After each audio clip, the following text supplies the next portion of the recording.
what's up you guys, this is Rob from The Gay Guy Plays, and today on the rundown, our hands have got a new job in store when we take a look at every operator amp. Alright, so before we jump into the facts and figures, I figured I would go ahead and give you a quick overview as to what an amp is, what each of its components do, how to put it all together, and what happens after you guild it. So for those of you who don't know, an amp is a void-based customizable weapon that can be equipped on the operator. It uses the operator's ammo energy bar and does not have the ability to be modded. It can strip resistances from sentient forces and also is necessary to take down the shields of an Eidolon. Each amp consists of 3 different parts: the Prism, which dictates its primary mode of fire, the Scaffold, which provides it with an alternate fire, and its Brace that improves its supplemental stats. You can pick up their blueprints on CS once you've unlocked the Quill's Syndicate, ascended to the appropriate rank, and accrued enough standing. Once you've picked up the blueprints and constructed each individual part, you can combine them to preview your amp. If you're happy with your creations, it'll cost you 4,000 credits to finalize the building process. Once that's done, you return to your ship and equip it on your operator. The amp will gain affinity and eventually rank up to 30. Once at 30, you can return to the quills and guild your amp.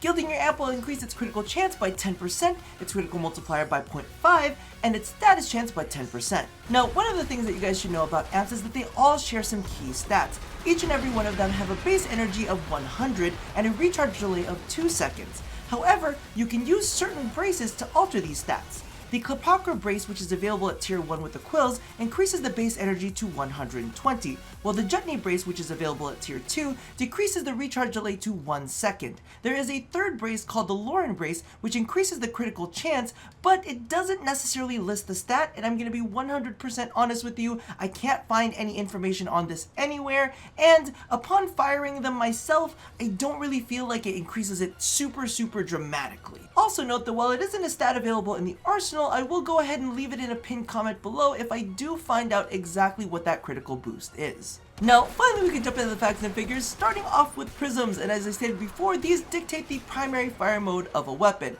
However, before we get started, I do want to make note, all of the stats that you're going to see today are off of gilded weapons, so definitely keep that in mind when we're talking about stats. So at tier 1, we have the Raplak Prism, which fires off an Arca Cisco-like beam. It does 800 void damage, has an accuracy of 32%, but I do want to make note of this, continuously firing it back to back does have a little bit of an upward recoil, so keep that in mind. If you want to kind of prevent that from jumping all over the place, definitely zoom in and you'll get a lot more control. It has a critical chance of 30%, a critical multiplier of 2.2 times, which I do believe is the highest out of all of the current prisms available, and it consumes 5 energy per shot. Its fire rate is 5.42, which is pretty quick for all of these weapons, and it has a status chance of 10%. Now, personally, I do like this one a lot, especially when taking out single targets like Bombalist. However, it is not my favorite of the bunch. But while I do feel like it's a little too vanilla for me, I do have to admit that its critical chance is high enough to make use of some of the cool augments that we are actually seeing with the operators that are coming up. So I don't want to rule it out completely, but at this very moment in time, yeah, I'm probably not going to go with this one personally. Now at tier 2, we have the Schwach Prism, which a ton of people are talking about. I haven't personally gotten to try it myself, but I know that there are a lot of people that are fans out there because it does act a lot like the Arca Plasmor. It actually has a good amount of punch through, which allows you to hit multiple parts of an Eidolon all in one. It does 3,250 void damage, it has an accuracy of 9.1, a critical chance of 10%, a critical multiplier of 1.6, it consumes 10 energy per shot, and has a fire rate of 1.33 and a status chance of 16%. Now like I said, I haven't actually gotten a chance to try this one out, however many of you guys know my love for the Arca Plasmor. I went ahead and got a rune for it ASAP because I just was feeling it so much. However, I do need to note that the Schwach Prism is very similar to the tier 2 Scaffold, and they have a lot of similar stats. They consume the same amount of energy, but the Shark Sun Scaffold actually deals a good chunk more damage than it. So part of me is like, I don't exactly know if I'm gonna go with this one. And finally at tier 3, we have the Gramanu Prism, which honestly pulls at my heartstrings. This fires off 3 projectiles very similarly to the Parasite. However, these ones explode in an area of effect upon making contact. It deals 1,950 points of void damage 3 times over, has an accuracy of 100, a critical chance of 22, a critical multiplier of 2 times, and its energy per shot is 5. Keep in mind that is 5 per each individual shot, which means that each burst is actually going to consume 15 energy. Its fire rate is 2.07, and it has a status chance of 12%. Now y'all know straight out of the gate, this one was the one I was gonna fall in love with, specifically because of the fact that all of its projectiles look like little seeking semen just exploding upon enemies on contact. And all of those little explosions, especially on an Eidolon, can hit multiple parts at once. So not only is it cool looking, but it's also quite effective. Now that we're done with Prisms and their primary fire mode, we can take a look at the Scaffolds and their secondary fire mode.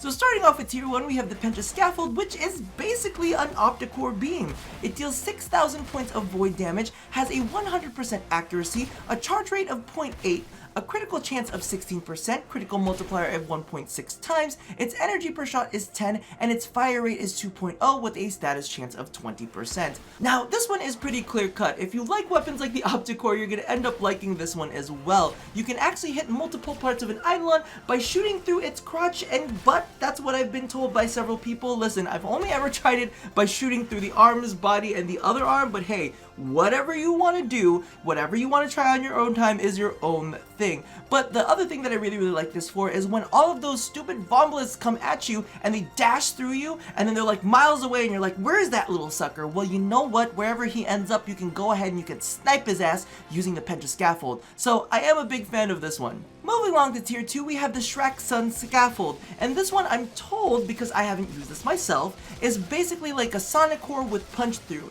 It'll punch through a whole bunch of enemies, then once it collides with terrain or it reaches its maximum distance, it'll explode in an area of effect.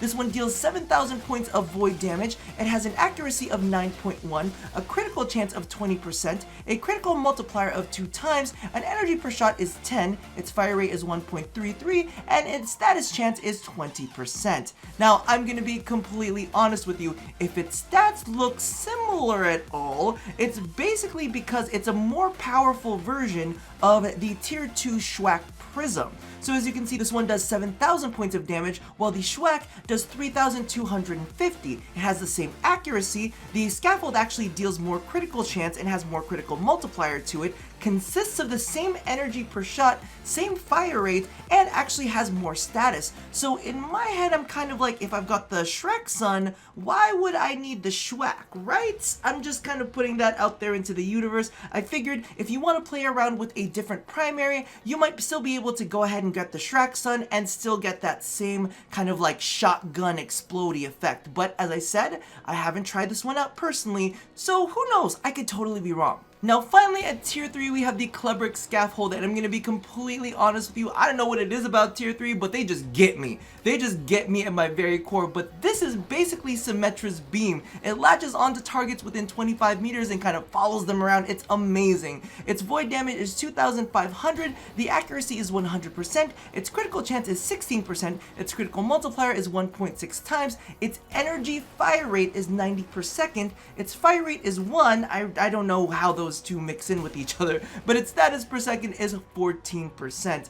Now, out of all of them, this is probably my favorite Scaffold of the bunch, basically because it just makes things so much easier, especially if you're playing Trinity and you've got all of those damn lures like floating in your way and you're trying to take out ads at the same time. This just latches onto those ads and helps you pop them quick and easy, so you don't really have to think, and it just, I don't know, it's just the perfect, it just makes me so goddamn happy, and it's not like, I don't feel like we've ever actually had a weapon like this in Warframe before, so it's the first of its kind. It's the first of its kind, and you guys know how much I love unique mechanics, and this one is, I don't know, I think I just need to make an amp that is just all tier 3s and maybe figure out what brace I want to use, because legitimately this one makes me so happy. So that about does it for the braces, the prisms, and the scaffolds. Let me know which ones you guys are really interested in taking a look at. I know that me personally, I still have to play around with tier 2 and see exactly how those ones feel for me, but honestly tier 3 is calling to my soul. Let me know what combinations you guys are going to end up trying in the comments below, and as always, love somebody, hurt nobody, and touch your body. I'll chat with you guys next time. Bye bye!